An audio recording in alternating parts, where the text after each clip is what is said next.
Numa rua havia uma casa antiga, muito antiga. Tinha quase 300 anos, como se podia ler na viga mestra, onde constava o ano da sua construção, juntamente com tulipas e hastes de lúpulo. Estavam ali também versos completos, escritos à forma antiga, e por cima de cada janela, esculpida nas vigas, via-se uma cara que parecia fazer carrancas. Um andar sobressaía um bom bocado para fora do outro, e precisamente sob o telhado havia um cano de chumbo com uma cabeça de dragão. A água da chuva devia escorrer-lhe pela goela, mas escorria da barriga, pois o cano tinha grandes buracos. Todas as outras casas da rua eram tão novas e tão bonitas, com grandes vidraças e paredes lisas, que se via bem que nada tinham a ver com a casa antiga.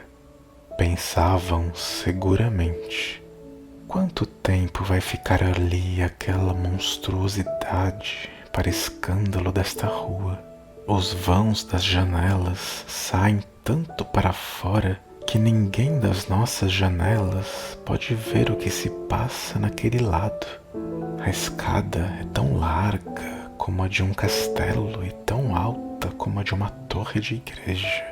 A balaustrada de ferro parece mesmo uma entrada para um sepulcro antigo, pois até tem botões de latão.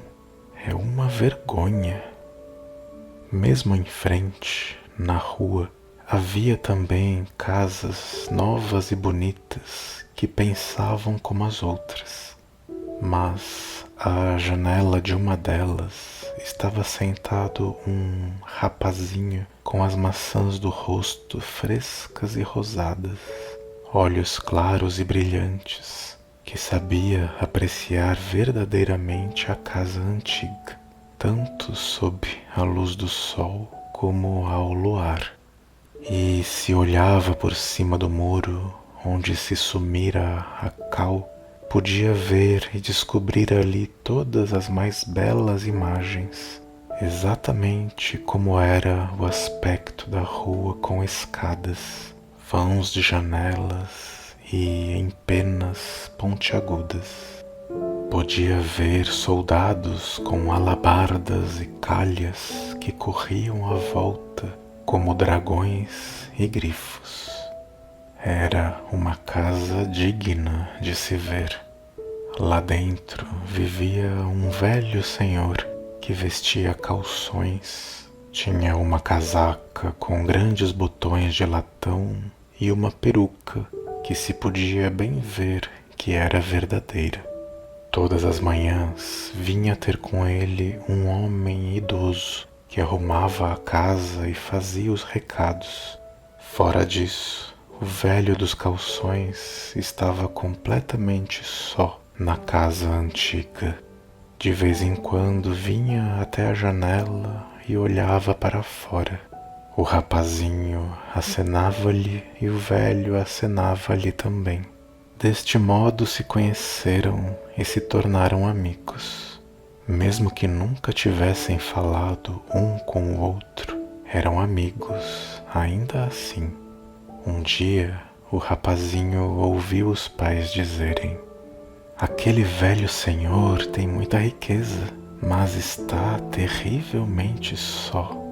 No domingo seguinte, pegou em algo que embrulhou num pedaço de papel, desceu ao portão e, quando o homem que ia à casa passou, pediu-lhe: ouve, podes levar isto ao velho senhor da minha parte? Tenho 2 soldados de chumbo, este é um deles. Pode ficar com ele, pois sei que está muito só. O velho criado mostrou-se muito contente, fez uma mesura e levou o soldado de chumbo para a casa antiga. Depois veio o convite. se o rapazinho não teria vontade de ir até lá fazer uma visita ao velho senhor. Recebeu autorização dos pais, atravessou a rua e entrou na casa antiga. Os botões de latão no corrimão da escada brilhavam mais do que nunca. Crer-se-ia que tinham sido polidos por causa da visita, e era como se os trombeteiros esculpidos, pois na porta estavam esculpidos trombeteiros de pé em tulipas, soprassem com toda a força, com as bochechas inchadas como nunca. Sim, tocavam. Tataratá, vem aí o rapaz. Tataratá. E abriu-se a porta. Todo o corredor estava cheio de retratos antigos, cavaleiros com armaduras e damas com vestidos de seda. As armaduras tiniam e os vestidos de seda arrastavam-se pelo chão.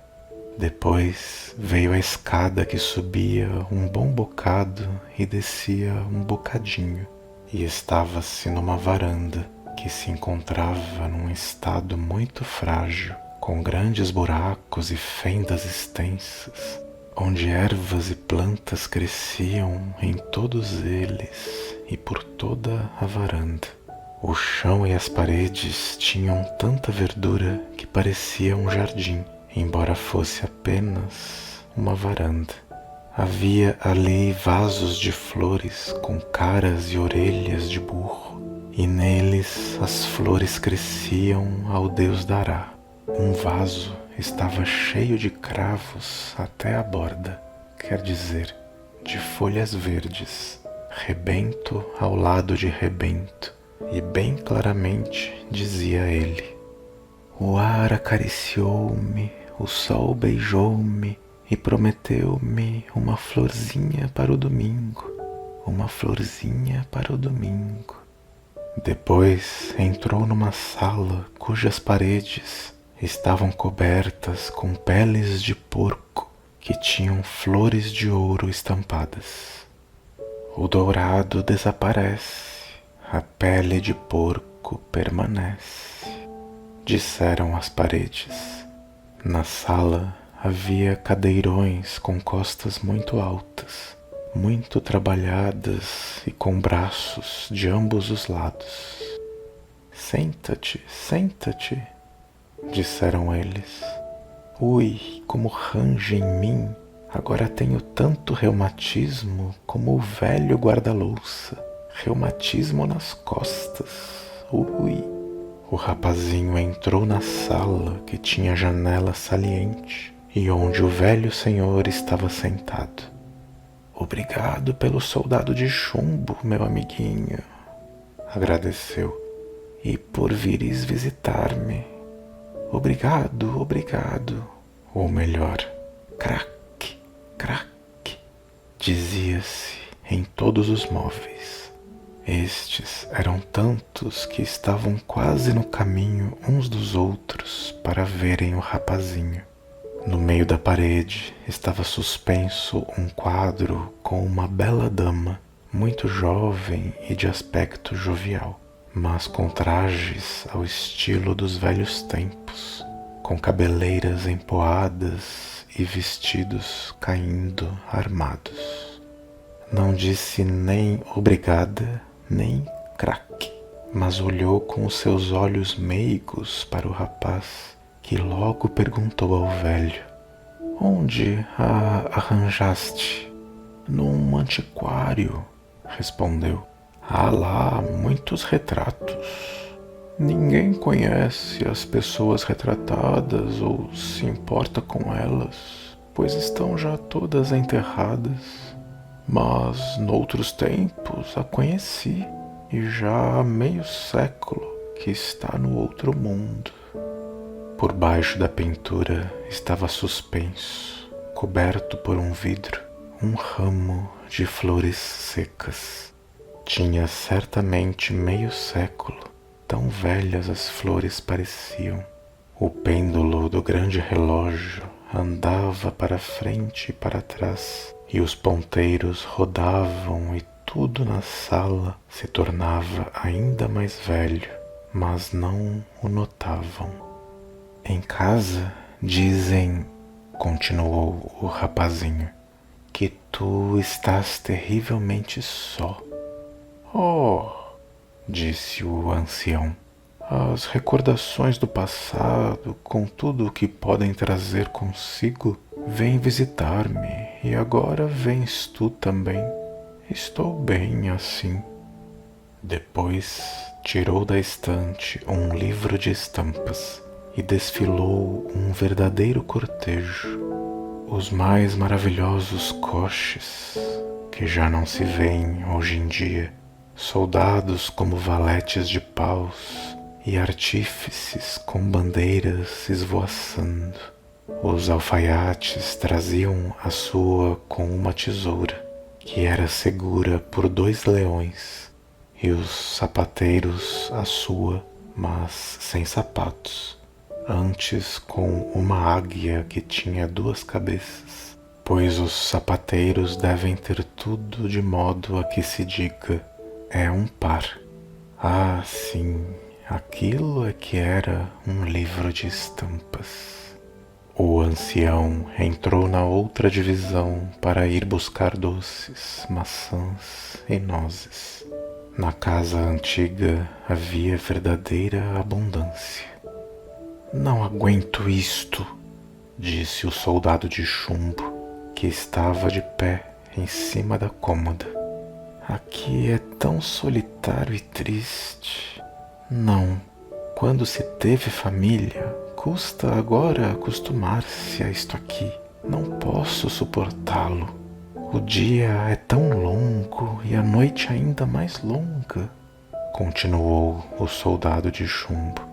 Nada aqui é como em tua casa, onde o teu pai e a tua mãe falavam tão agradavelmente e onde tu e todas vocês, doces crianças, faziam um tão bonito alvoroço.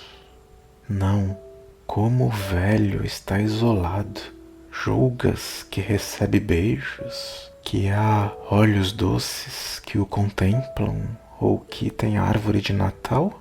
Outra coisa não tem senão o enterro. Não aguento. Não deves ver as coisas assim tão tragicamente, retorquiu o rapazinho. Aqui parece-me tudo tão belo, todas as recordações do passado, com tudo o que podem trazer consigo. Não vêm fazer-lhe visitas?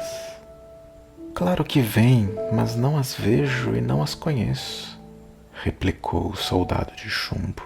Não aguento mais. Mas tens de suportá-lo, respondeu o rapazinho. O ancião voltou, com alegre semblante e com doces, maçãs e nozes, com um belíssimo aspecto, pelo que o rapazinho não pensou mais no soldado de chumbo. Feliz e satisfeito, regressou à casa. Passaram-se dias e passaram-se semanas. Houve acenos para a casa antiga e houve acenos da casa antiga. Até que o rapazinho lá voltou de novo. Os trombeteiros de bochechas inchadas tocaram. Tataratá, é o rapaz, tataratá. As espadas e as armaduras dos quadros tiniram. E os vestidos de seda arrastaram-se, as peles de porco falaram e as velhas cadeiras tinham reumatismo nas costas. Oi, foi exatamente como da primeira vez, pois ali cada dia e cada hora eram iguais. Não aguento, disse o soldado de chumbo. Até já chorei chumbo. Aqui é tudo tão triste. Deixa-me antes ir para a guerra e perder os braços e as pernas. De qualquer modo, é uma mudança. Não aguento mais.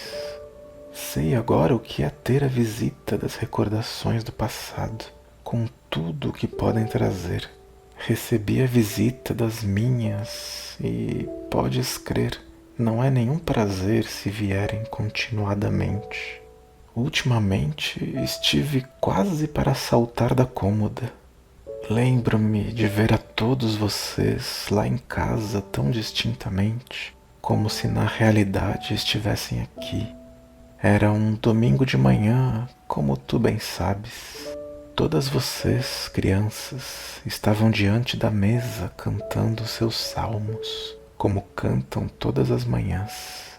Estavam devotadamente com as mãos juntas, e o pai e a mãe também estavam solenes.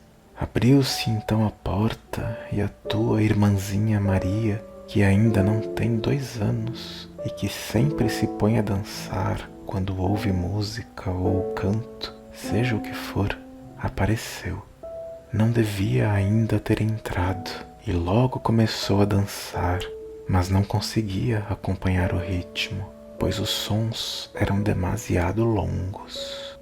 Firmava-se primeiro numa perna, pondo a cabeça completamente para frente, e depois na outra, com a cabeça também para frente, mas, mesmo assim, o conseguia.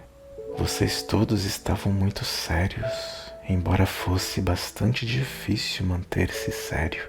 Mas eu ria por dentro, por isso caí da mesa e fiquei com uma marca que ainda trago comigo. Na verdade, não foi bonito da minha parte rir, mas tudo isso voltou a acontecer na minha mente, bem como o que naquela altura vivi. E essas são as recordações do passado, com tudo o que podem trazer consigo. Conta-me, ainda cantam aos domingos? Diz-me alguma coisa da pequena Maria. E como vai o meu camarada, o outro soldado de chumbo? Ah, ele é que é verdadeiramente feliz. Eu já não consigo suportar isto. Foste dado como presente, disse o rapazinho. Tens de ficar. Não és capaz de compreender isso? Entretanto, o ancião voltou com uma gaveta, onde havia muito para ver, tanto casas de giz como caixinhas de bálsamo, ou velhas cartas de jogar, tão grandes e tão douradas como já não se vêem hoje. Foram abertas mais gavetas e abriu-se também o piano. Tinha uma paisagem pintada no interior da tampa e estava muito rouco quando o velho tocou nele e cantarolou uma canção. Ela a cantava, disse o ancião, acenando para o retrato que comprara no antiquário, e seus olhos brilharam. Quero ir para a guerra, quero ir para a guerra, gritou o soldado de chumbo tão alto quanto podia, lançando-se ao mesmo tempo para o chão.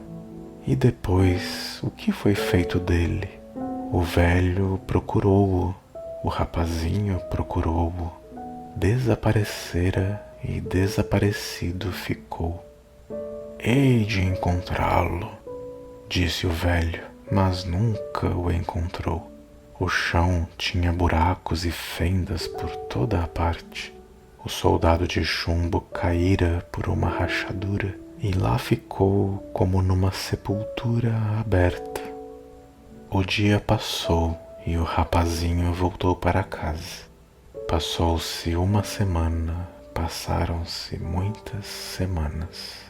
Agora as janelas estavam completamente geladas. O rapazinho tinha de ficar sentado, bafejando nelas para conseguir um orifício por onde espreitar a casa antiga. Havia neve em todos os ornamentos e inscrições. Amontoava-se na escada como se não houvesse ninguém em casa, e realmente não havia ninguém na casa antiga. Na verdade, o velho senhor morrera. À noite, parou uma carruagem diante da casa e para ela o trouxeram no caixão, pois ia ser enterrado na sua terra no campo. Para lá o levavam agora, mas ninguém o acompanhava, porque todos os amigos estavam já mortos. O rapazinho mandou um beijo com a ponta dos dedos quando o caixão partiu. Alguns dias depois, fez-se o leilão do recheio da casa e o rapazinho viu da sua janela o que se levava: os velhos cavaleiros e as velhas damas, os vasos de flores de grandes orelhas, as velhas cadeiras e os velhos armários. Umas coisas iam para aqui, outras para ali. O retrato voltou para o antiquário, onde ficou pendurado para sempre, pois ninguém conhecia aquela dama e ninguém se interessou pelo velho quadro. Na primavera, derrubaram a casa, pois era uma monstruosidade, diziam as pessoas. Podia ver-se da rua diretamente para dentro da sala, onde estavam as peles de porco, agora golpeadas e rasgadas. A verdura da varanda pendia emaranhada nas tábuas, ameaçando cair, e assim foi completamente arrasada. Foi uma boa coisa, disseram as casas próximas. Construiu-se uma nova e bela casa com grandes janelas e paredes lisas e brancas. Na sua frente, onde estivera a casa antiga, plantou-se um jardinzinho e por cima dos muros vizinhos cresceram videiras bravas. Diante do jardim foi colocada uma grande grade de ferro com um portão, também de ferro, que dava um aspecto grandioso ao jardim, e as pessoas paravam e espreitavam para dentro. Os pardais pousavam às dúzias nas videiras, pauravam todos ao mesmo tempo, o melhor que sabiam. Mas não era sobre a casa antiga, pois dela não podiam lembrar-se. Já haviam passado tantos anos, que o rapazinho crescera até tornar-se um homem perfeito. Sim, um homem perfeito e diligente, que muita alegria dera aos seus pais. Casara-se e fora viver com a sua mulher na casa nova, com o seu jardim em frente. E ali estava ao seu lado, enquanto ela plantava uma flor do campo que achara muito bonita. Plantava-a com a mão pequenina e batia a terra com os dedos. Ai, querido, que foi isto? Tinha-se picado. Algo pontiagudo aparecera em cima da terra mole. Ora, imaginem, era o soldado de chumbo perdido na casa do ancião e que rolara e andara aos tombos entre vicas e cascalho para, por fim, jazer muitos anos dentro da terra. A jovem esposa limpou o soldado de chumbo, primeiro com uma folha verde e depois com o seu fino lenço de algibeira, que tão bem cheirava. Para o soldado de chumbo foi como se despertasse de um torpor. Deixa-me ver, disse o marido, sorrindo e abanando a cabeça. Sim, não pode ser ele, mas faz-me lembrar uma história com um soldado de chumbo que tive quando era rapazinho. Depois contou à mulher a história da casa antiga, do ancião e do soldado de chumbo que lhe mandou, pois estava muito só. Contou exatamente como aconteceu. A jovem esposa emocionou-se tanto que lhe vieram as lágrimas aos olhos ao pensar na casa antiga e no ancião. Pode ser que seja o mesmo soldado de chumbo, disse ela. Vou guardá-lo e lembrar-me de tudo o que me contaste, mas tens de mostrar-me a sepultura do velho senhor. Sim, mas não sei onde está. declarou ele. E ninguém sabe. Todos os seus amigos tinham morrido. Ninguém cuidou disso e eu era ainda um rapazinho. Como deve ter se sentido terrivelmente só, retorquiu ela. Terrivelmente só, confirmou o soldado de chumbo. Mas quando não se é esquecido, é muito belo. Belo! Gritou algo muito perto, mas ninguém, senão o soldado de chumbo, viu que era um pedaço da pele de porco. Todo o dourado desaparecera, parecia terra úmida, mas mantinha uma opinião e, mantendo-a, dizia: o dourado desaparece, mas a pele de porco permanece. Nisso, porém, não acreditava o soldado de chumbo.